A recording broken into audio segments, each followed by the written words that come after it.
സ്നേഹമുള്ളവരെ, എപ്പോഴും ചിരിച്ചുകൊണ്ട് ഓടി നടക്കുന്നൊരു മാലാഖ, അതാണ് സിസ്റ്റർ ഹേസ്ലെറ്റ്. സിസ്റ്റർ ഹേസ്ലെറ്റ് മരിച്ചു എന്ന് പറയുന്നതിനേക്കാൾ നല്ലത് സ്വർഗത്തിൽ ജനിച്ചു എന്നുള്ളതാണ്. സമർപ്പ ജീവിതം സന്തോഷകരമായി നയിച്ചു. സന്തോഷകരമായി തന്നെ ദൈവത്തിൻ്റെ അടുക്കലേക്ക് തിരികെ പോയി. ഇത്രയും വലിയൊരു സെൻഡ് ഓഫ് എനിക്ക് തോന്നുന്നു ഈ കോൺഗ്രിഗേഷനിൽ ആർക്കും കിട്ടിക്കാണില്ല. പിതാക്കന്മാർ, മന്ത്രിമാർ, MLA-മാർ, MP-മാർ, അതുപോലെ കോതമംഗലം, ഇടുക്കി രൂപതകളിലെ വൈദികർ, സമർപ്പിതർ, മറ്റൽമായ സഹോദരന്മാർ. കാരണം എല്ലാവരുടെയും സ്വന്തമായിരുന്നു സിസ്റ്റർ ഹേസ്ലെറ്റ്. എല്ലാവരും ഹേസ്ലെറ്റിനും സ്വന്തമായിരുന്നു, ഈശോയുടെ സ്വന്തമായിരുന്നു. അതുകൊണ്ട് ഈശോ സ്വന്തമായതിനെ തിരികെ എടുത്തു. അത്രമാത്രം നമുക്ക് പറയാനുള്ളൂ. വേറെ ഒരു വാക്കും നമുക്ക് പറയാനില്ല. 1-ാം തീയതി ജനറലേറ്റിലേക്ക് ചെല്ലണമെന്ന് ജനറാളമ്മ പറഞ്ഞു. പക്ഷേ ഈശോ പറഞ്ഞു സ്വർഗത്തിലേക്ക് ചെല്ലണമെന്ന്. ഈശോയുടെ വിളിയാണ് കേട്ടത്. കുടുംബാംഗങ്ങളോട് എനിക്ക് പറയാനുള്ളത്, ഒരു വിശുദ്ധയെ നിങ്ങൾക്ക് ലഭിച്ചിട്ടുണ്ട്, നമുക്ക് ലഭിച്ചിട്ടുണ്ട്. കോതമംഗലം രൂപതയ്ക്ക് ചെയ്ത ശുശ്രൂഷകളെ ഇവിടെ പലരും സൂചിപ്പിക്കുകയുണ്ടായി.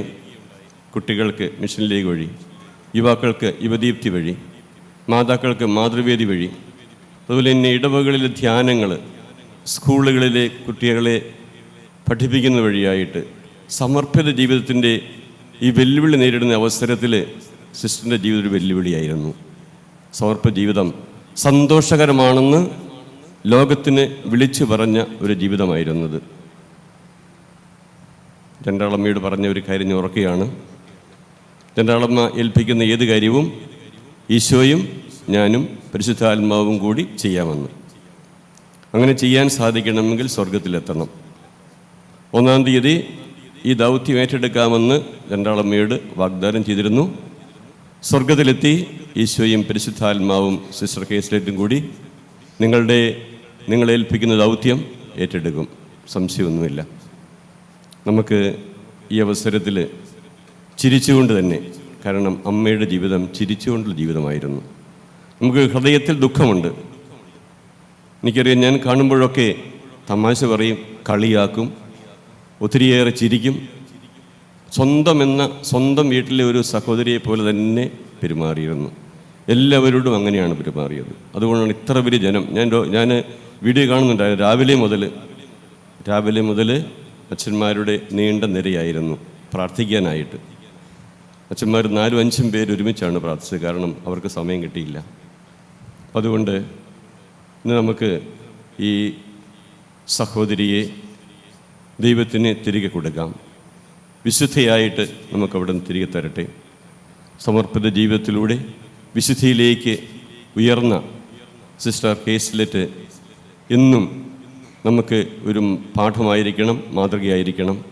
സമർപ്പിത ജീവിതത്തിലൂടെ വിശുദ്ധിയിൽ ജീവിക്കാൻ സാധിക്കും, സന്തോഷത്തോടെ ജീവിക്കാൻ സാധിക്കും, എല്ലാവർക്കും നന്മ ചെയ്തുകൊണ്ട് ചിരിച്ചുകൊണ്ട് ജീവിക്കാൻ സാധിക്കുമെന്ന് തെളിയിച്ച ഒരു വിശുദ്ധയാണ് സിസ്റ്റർ ഹേസ്ലെറ്റ്. നമുക്ക് ദൈവത്തിന് നന്ദി പറയാം. എനിക്ക് തോന്നുന്നത് ഈ കോൺഗ്രിഗേഷൻ്റെ ശതാബ്ദി ആഘോഷിക്കുകയാണ്. ശതാബ്ദി സമ്മാനമായിട്ടാണ് ഹേസ്ലെറ്റിനെ ദൈവം വിളിച്ചിരിക്കുന്നത്. അങ്ങനെ ആ വിശുദ്ധ സ്വർഗത്തിലിരുന്നു കൊണ്ട് നമുക്ക് വേണ്ടി മധ്യസ്ഥം വഹിക്കും.